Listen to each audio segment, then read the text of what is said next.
नमस्कार। आप देख रहे हैं क्वालिटी लर्न पॉइंट। अगर आप स्पेशली कर रहे हो एचपी टेट प्रिपरेशन, साथ में सी टेट, या फिर आपके पास कोई भी टीचिंग एग्जाम है, चाहे आपके पास टीजीटी आर्ट्स कमीशन हो या पीजीटी में आपके पास बीएड सेक्शन है, उसकी आप तैयारी कर रहे हो, तो ये क्वेश्चन आप एक बार जरूर देख कर जाना। यहाँ से डायरेक्ट क्वेश्चन बनते हैं। स्पेशली अगर मैं बात करूँ एचपी टेट की, एचपी टेट में यहाँ से डायरेक्ट क्वेश्चन आपको एग्जाम में देखने को मिल सकते हैं।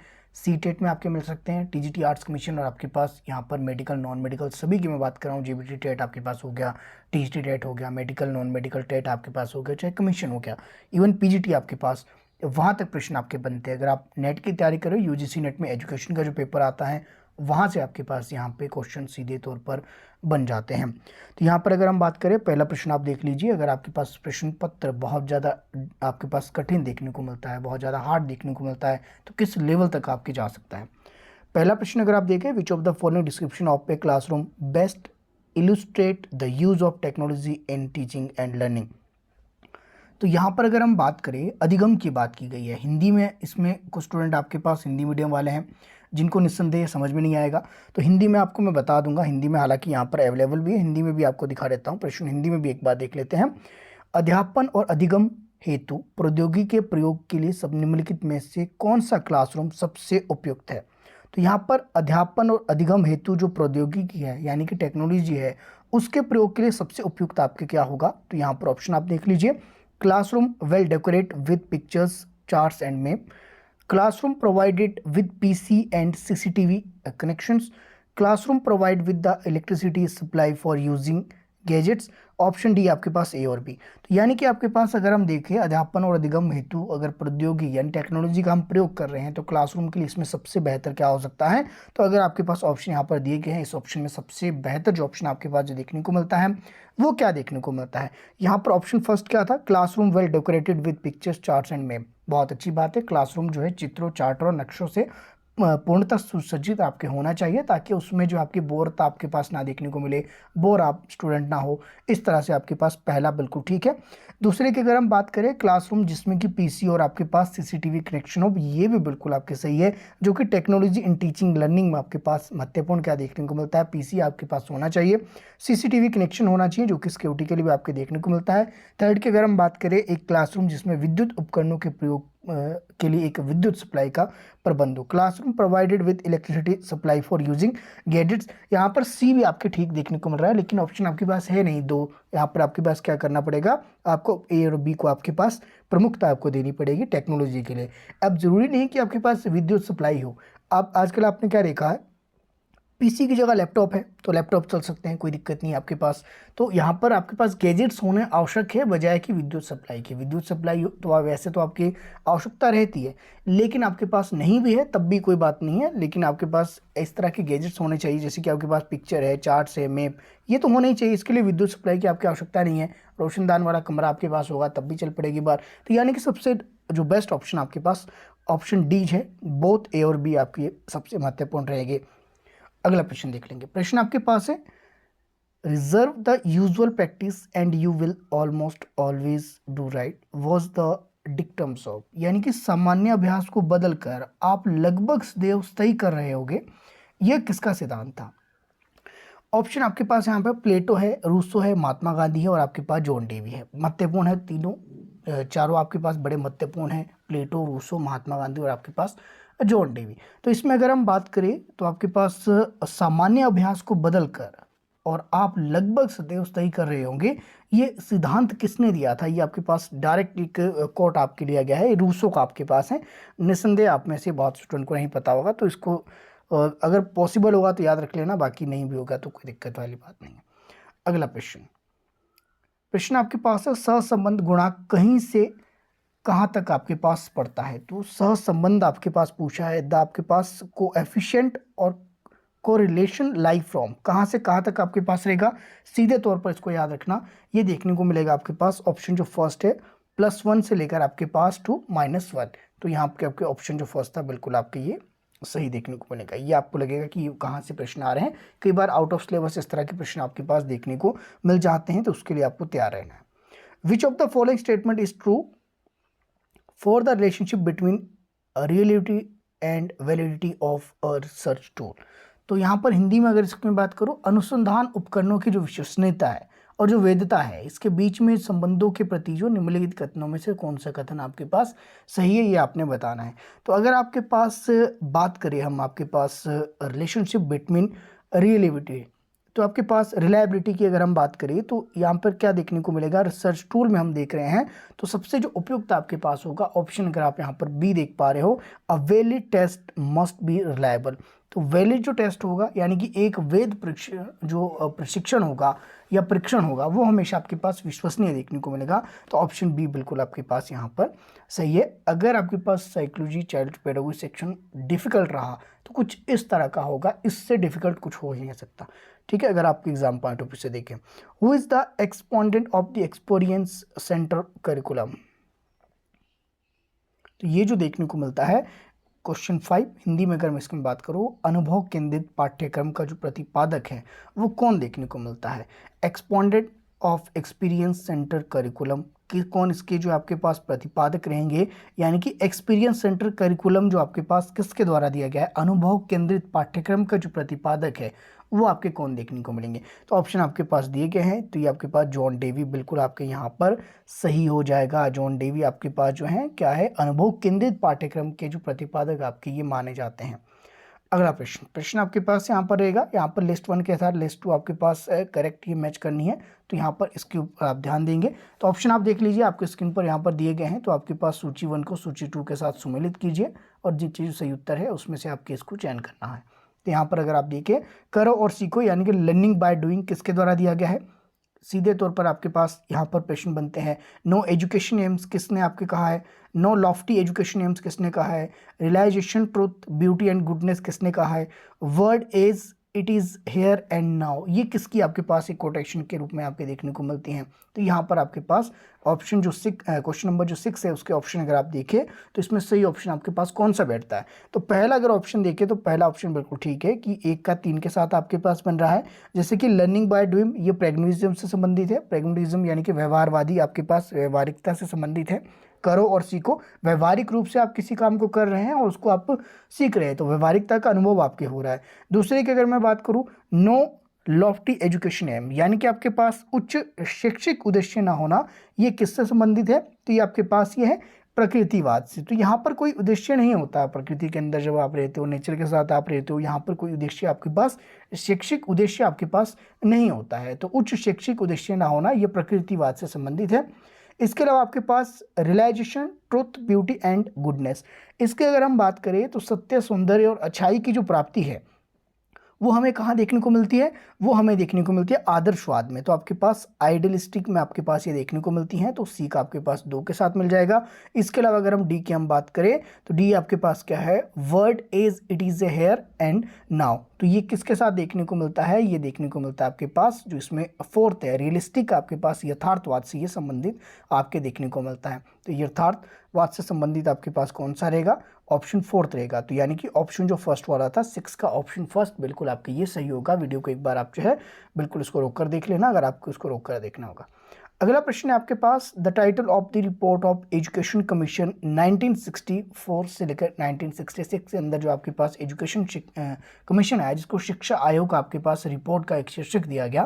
तो यानी कि आपने बताना है कि शिक्षा आयोग की रिपोर्ट का शीर्षक इसमें से क्या है।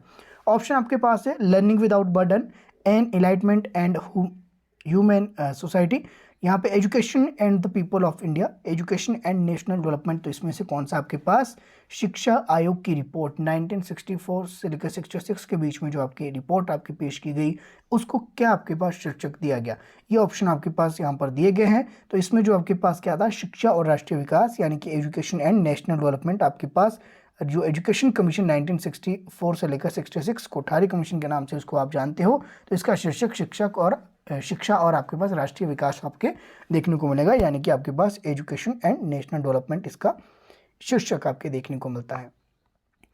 Recognising the following step of the descriptive research in A correct sentence, तो करेक्ट सीक्वेंस के अंदर आपके पास इसको देखना है। विवरणात्मक अनुसंधान की जो है सोपानों को अगर हम क्रम में लगाए तो ये किस तरह का क्रम आपके पास बैठेगा वो आपसे पूछा गया है। क्वेश्चन नंबर 8 की अगर हम बात करें तो इसमें आपके पास ऑप्शन जो आपके पास डी दिया है 3, 6, 1, इस तरह से आपके पास पहला आएगा। सबसे पहले क्या आएगा आपके पास 3 आएगा, आइडेंटिफिकेशन ऑफ द प्रॉब्लम, उसके बाद आपके पास 6 आएगा, फॉर्मुलेशन ऑफ द हाइपोथेटिकल, उसके बाद फर्स्ट आएगा, collection and process of data, उसके बाद सेकेंड आएगा, इंटरप्रिटेशन ऑफ रिजल्ट, उसके बाद आपके पास 4 देखने को मिलेगा, अरेंजिंग ऑफ जनरलाइजेशन, उसके बाद आपके पास लास्ट में क्या देखने को मिलेगा, ड्राफ्टिंग ऑफ द रिपोर्ट। तो ये आपने एक सीक्वेंस आपने लगाना है। अगर हम वितरणात्मक अनुसंधान डिस्क्रिप्टिव रिसर्च की अगर हम बात कर रहे हैं, उसका आपसे पूछ लिया जाए कि डिस्क्रिप्टिव जो रिसर्च है उसमें एक सीक्वेंस किस तरह से आपके पास देखने को मिलेगा, एक सही सीक्वेंस इसका किस तरह से होगा। हिंदी मीडियम वाले, अगर आपने हिंदी मीडियम वाले देखना होगा तो यहाँ पर आप इसका स्क्रीनशॉट आप सीधे तौर पर ले सकते हैं। जो आपकी क्वेश्चन अभी हमने देखे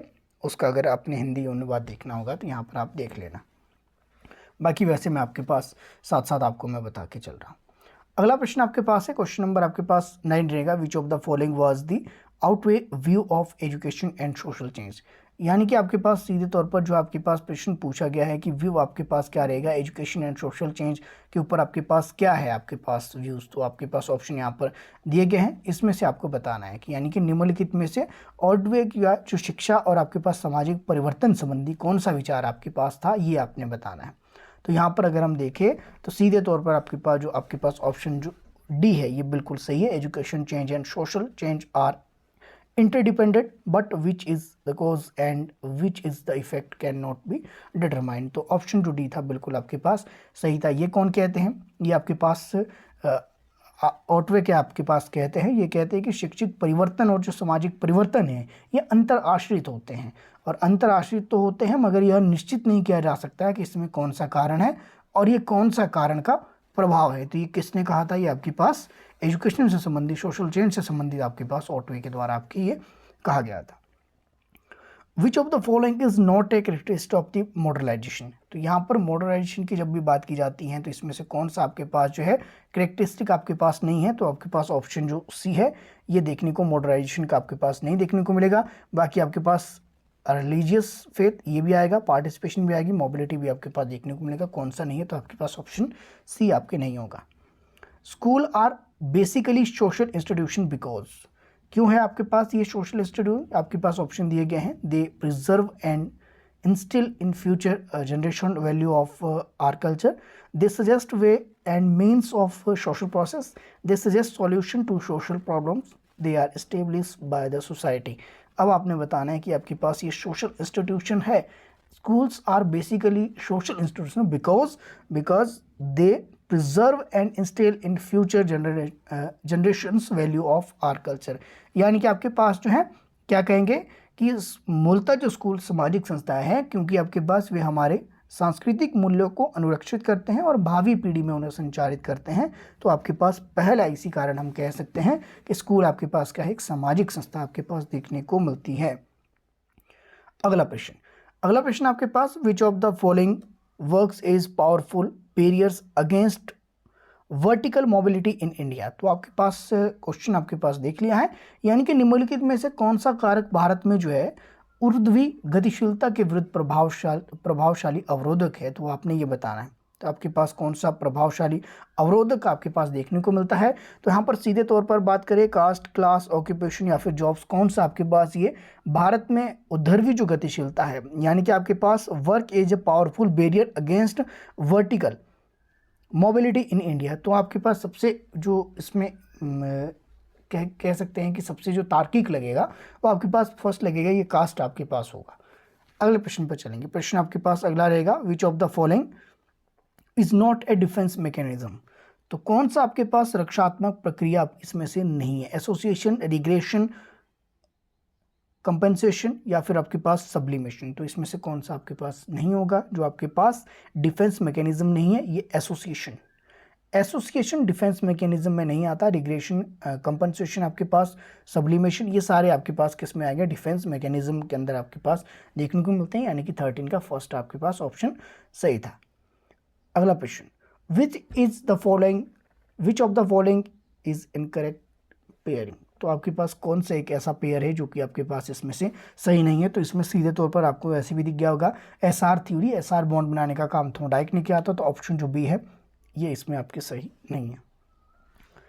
the view that anything can be taught at any stage of the development was expressed by. तो अगर हम बात करें इस विचार को कि विकास के किसी पड़ाव पर कोई भी वस्तु सिखाई जा सकती है, किस विचारक ने अभिव्यक्त ये किया था कि आपके पास विकास के किसी भी पड़ाव पर कोई भी वस्तु सिखाई जा सकती है, किस विचारक ने इसको अभिव्यक्त किया था? तो आप ऑप्शन यहाँ पर देख लीजिए, पियाजे आपके पास हो गए, असोबेल आपके पास हो गए, ब्रूनर हो गए आपके पास, गागने आपके पास हो गए। तो यहाँ पर आपके पास कौन सा सही होगा? ऑप्शन आप देख लीजिए। तो ये किसने कहा था? ब्रूनर ने कहा था कि आपके पास the view that anything can be taught at any stage of development was expressed by Bruner. तो ऑप्शन आपके पास सी बिल्कुल सही रहेगा। Which of the following is the correct pairing? तो कौन सा इसमें से आपके पास सही तौर पर आपके पास ये मिलान किया गया है? जैसे कि आपके पास गेस्टाल्ट थ्योरी ऑफ लर्निंग, क्या ये ब्रूनर से हैं? बिल्कुल नहीं है। क्लासिकल आपके पास गेस्टाल्ट थ्योरी ऑफ लर्निंग, क्या ये कॉलर से हैं? तो ये भी आपके पास यहाँ पर इस हिसाब से अगर हम देखें, classical gestalt theory of learning, गेस्टालवादी विचारधारा से संबंधित आपके पास कॉलर थे, बिल्कुल ठीक थे।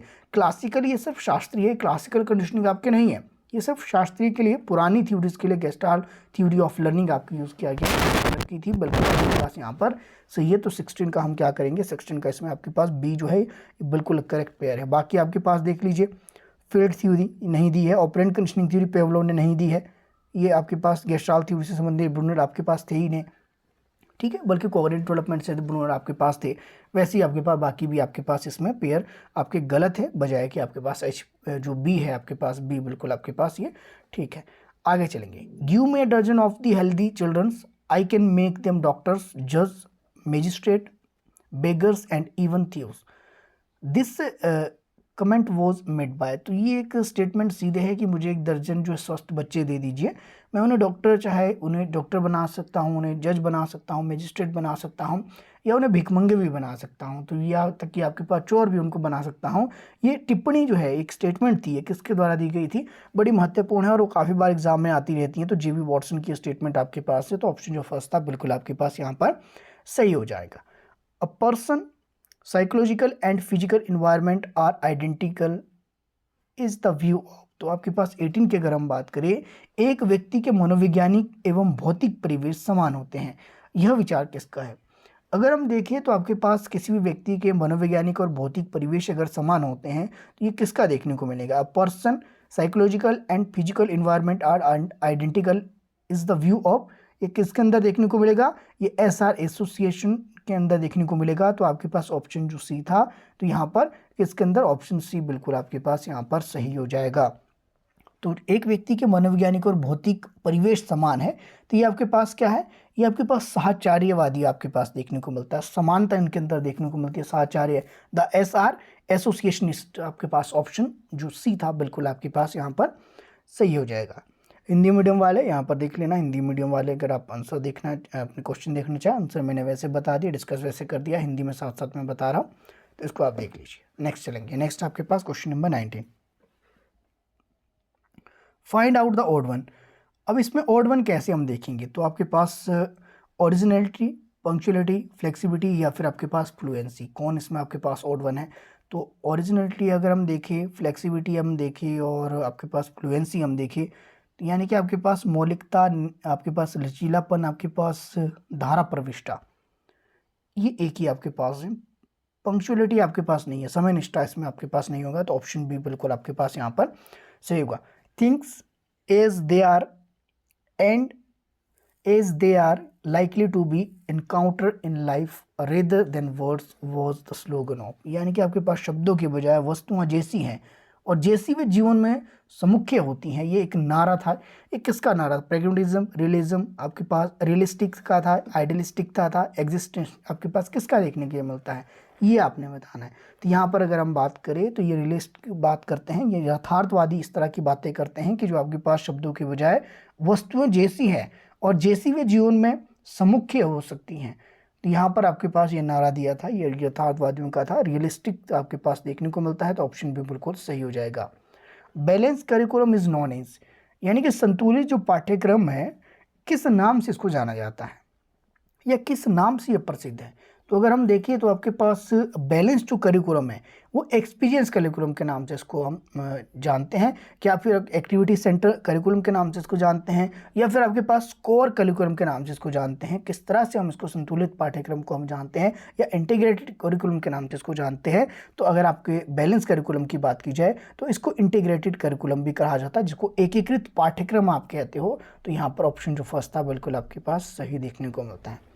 अगला आपके पास है all systems of ideas are subject to verification by consequence is the core of philosophy of। तो यहाँ पे यानी कि अगर हम इंग्लिश में देखें तो आपके पास ये स्टेटमेंट आपके पास सीधे तौर पर देखने को मिल रही है।